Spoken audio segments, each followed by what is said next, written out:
जय हिंद to all my respected aspirants on behalf of Goyla classes. मैं आप सभी का स्वागत करता हूं। जैसा कि आप जानते हैं, गोयला क्लासेस आपके लिए जो दिल्ली में जो पुलिस की विज्ञप्ति आई है, काफ़ी अच्छी 7,000 से ज़्यादा पोस्ट हैं, तो वहाँ पर आपके लिए कोर्स आई है जिसमें आपको लेक्चर्स भी मिल रहे हैं और जिसमें हम जो भी एग्जाम्स में आए हुए क्वेश्चन हैं वो भी आपके साथ डिस्कस कर रहे हैं। और एग्जाम से मेरा तात्पर्य है कि ज़्यादातर जो PCS लेवल के क्वेश्चन हैं या जो IAS लेवल के क्वेश्चन है वो भी आपके साथ डिस्कस किए जाएंगे और ये भी बताया जाएगा किस वर्ष ये आया है, जिससे कि उस क्वेश्चन की, उस प्रश्न की ऑथेंटिसिटी बरकरार रहे और आप क्या करें, उसको अच्छी तरह से तैयार कर लें। और ज़्यादातर ये देखा जाता है कि क्वेश्चन जो होते हैं वो रिपीट होते हैं। ठीक है, तो ये देखिए, पहला क्वेश्चन आपके समक्ष आ रहा है, ये पॉलिटी से मैं ले रहा हूँ। ठीक है, तो in which of the following act the provision was made for the establishment of the supreme court at Calcutta. ये UPPCS में पूछा गया है। एक सेकेंड,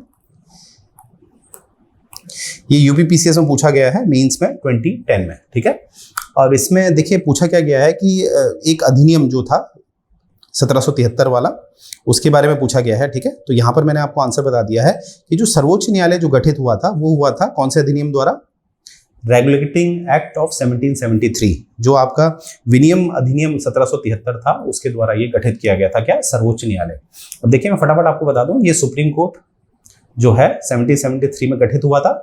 कहाँ हुआ था? कलकत्ता में हुआ था, जिसमें जो पहले मुख्य न्यायाधीश थे वो थे एलिजा इम्फे। तो ये गठित हुआ था, जो अधिनियम था 1773, और ये गठित हुआ था 1774 में, 1774 में बना था। और इसके जो पहले मुख्य न्यायाधीश थे वो थे एलिजा इम्फे। ये बात आपने याद रखनी है। ठीक है, अच्छी तरह आगे देखते हैं। अच्छा, एक बात और देखिएगा, रेगुलेटिंग एक्ट 1773 से ही याद रखेगा, जो गवर्नर ऑफ बंगाल था उसको गवर्नर जनरल ऑफ बंगाल बना दिया था। और पहला गवर्नर जनरल ऑफ बंगाल कौन था? Warren Hasting. ये बात आपने याद रखनी है। नेक्स्ट देखते हैं, ये क्वेश्चन आया है आपका छत्तीसगढ़ PCS में आया है प्री के 2021 में, तो अभी फिलहाल नजदीकी है, 2021 का प्रश्न है, तो हो सकता है रिपीट हो जाए। तो यहाँ पर देखिए स्टेटमेंट दिए हैं और पूछा है इनमें से कौन सा स्टेटमेंट सही है। तो आजकल स्टेटमेंट बेस्ड क्वेश्चन हमें दिखते हैं कुछ सालों से, राइट। तो यहाँ पर है as a result of this act. अब कौन सा एक्ट? इंडियन काउंसिल एक्ट 1861 के बारे में पूछा है, तो आइए इसके बारे में थोड़ा देख लेते हैं। देखिए, 1857 की क्रांति हुई थी, आप सभी ने सुना ही होगा इसके बारे में, क्योंकि सुना तो सभी ने होगा और काफी लोगों ने पढ़ा भी होगा। तो 1857 की क्रांति के बाद, हालांकि उसे निरस्त कर दिया गया था ब्रिटिशर्स के द्वारा, परंतु ब्रिटिशर्स ने फिर जो भी कानून बनाए बहुत सोच समझ के बनाए और कोशिश करी कि भारतीयों को शामिल किया जाए। तो इसीलिए हमें ये जो इंडियन काउंसिल एक्ट है ये हमें दिखते हैं।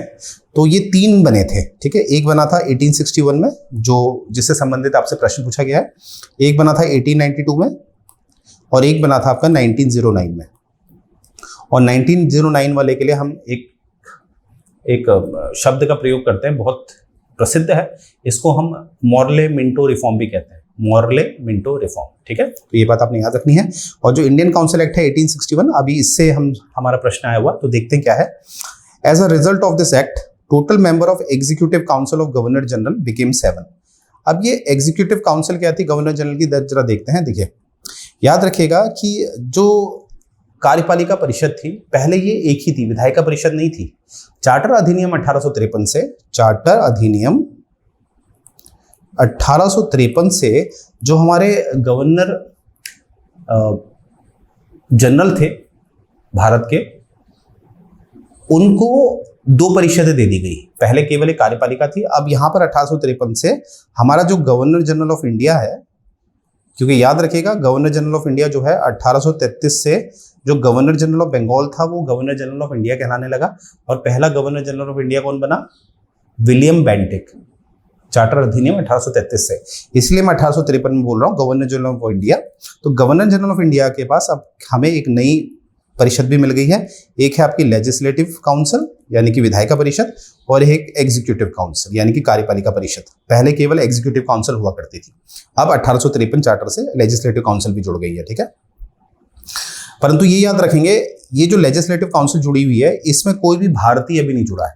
जो सबसे पहले इसमें भारतीय जोड़े जाएंगे वो जोड़े जाएंगे इंडियन काउंसिल एक्ट 1861 से, जिससे संबंधित हमसे प्रश्न पूछा गया है। तो ये याद रखेंगे, लेजिस्लेटिव काउंसिल में पहली बार भारतीयों को जोड़ा जाता है, जैसे कि राजा ऑफ बनारस, महाराजा ऑफ पटियाला और sir Dinkar Rao.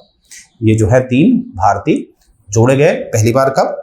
Indian council of 1861 के द्वारा कहां पर, लेजिस्लेटिव काउंसिल, जो कब बनी थी, चार्टर अधिनियम 1853 के द्वारा। ये बात आपने याद रखनी है। अब देखिए यहां पर क्या है कि जो ये एग्जीक्यूटिव काउंसिल है, इस 1861 वाले से इसमें एक और सदस्य जोड़ दिया गया। एक और का क्या मतलब है मेरा, पहले इसमें 4 थे, अब एक और जोड़ दिया, कुल कितने हो गए 5, परंतु यहाँ पर 7 लिखा है, तो ये हो गया गलत, ये स्टेटमेंट हो गया गलत। दूसरा देखते हैं, for legislative work number of additional member could be minimum 6 या मैक्सिमम 12 सॉरी। तो यहाँ पर क्या था, इंडियन काउंसिल एक्ट 1861 में जो लेजिस्लेटिव थे, जब ये बने थे, ठीक है, जब ये बनाए गए थे 1853 में, तो इसमें इसकी संख्या रखी गई थी लगभग 6 के आसपास, ठीक है। परंतु अब हमें दिखता है कि इंडियन काउंसिल एक्ट में इसकी संख्या 6 से 12 कर दी गई है, मतलब कम से कम 6 होने चाहिए और ज़्यादा 12। तो ये स्टेटमेंट बिल्कुल सही है। दूसरा देखते हैं, no differentiate was made between state and central subject, यानी कि जैसे आजकल आपको दिखता है अलग अलग सब्जेक्ट्स होते हैं, अलग अलग मुद्दे होते हैं, जैसे केंद्र अपने लेवल पे कानून बना सकती है, राज्य अपने लेवल पे कानून बना सकता है, ठीक है। जैसे अनुसूची 7 है अब आपकी संविधान में, अनुसूची 7 में आपको दिखता है राज्य सूची, केंद्र सूची और समवर्ती सूची।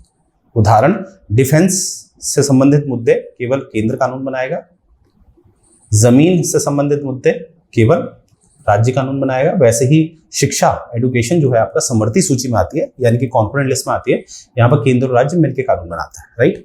तो यहाँ पर क्या दिखता है, ये जो सेंटर और स्टेट वाले सब्जेक्ट थे, ये हमें मिलता है गवर्नमेंट ऑफ इंडिया एक्ट 1935 से, ठीक है। तो इसीलिए ये स्टेटमेंट भी हो गया गलत।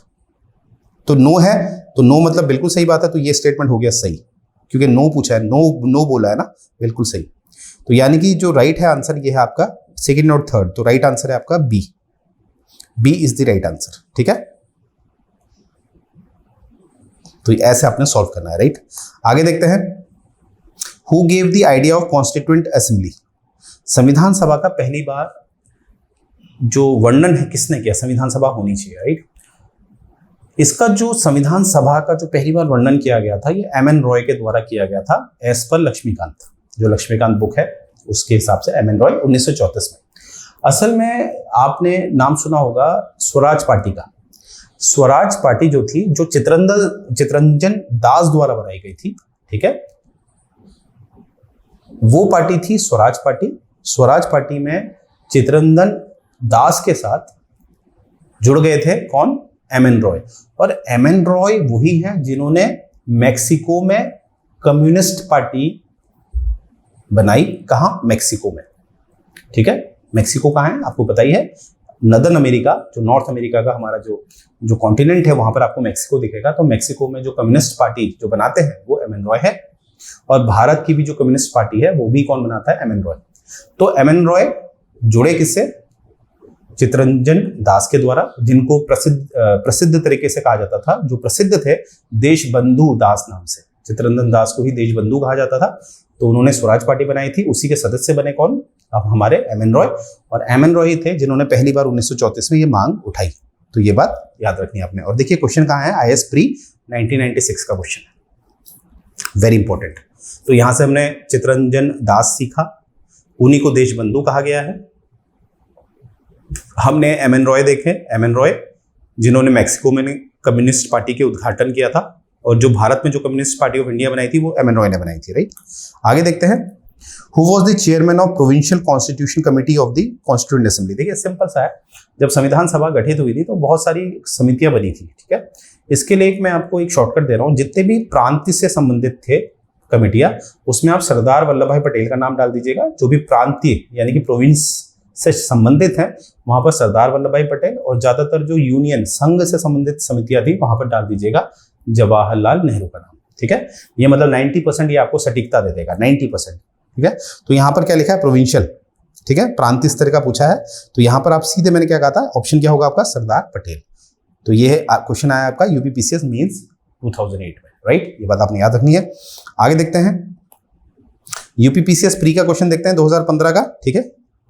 यूपीपीसीएस प्री का क्या है, द आइडिया ऑफ प्रियम्बल, जिसे हम उद्देशिका कहते हैं, has been borrowed in Indian constitution from the constitution of. Preamble हमने कहां से लिया है, प्रियम्बल हमने कहां से लिया, ये लिया है हमने यूएसए से, राइट। ये बात आपने याद रखनी है।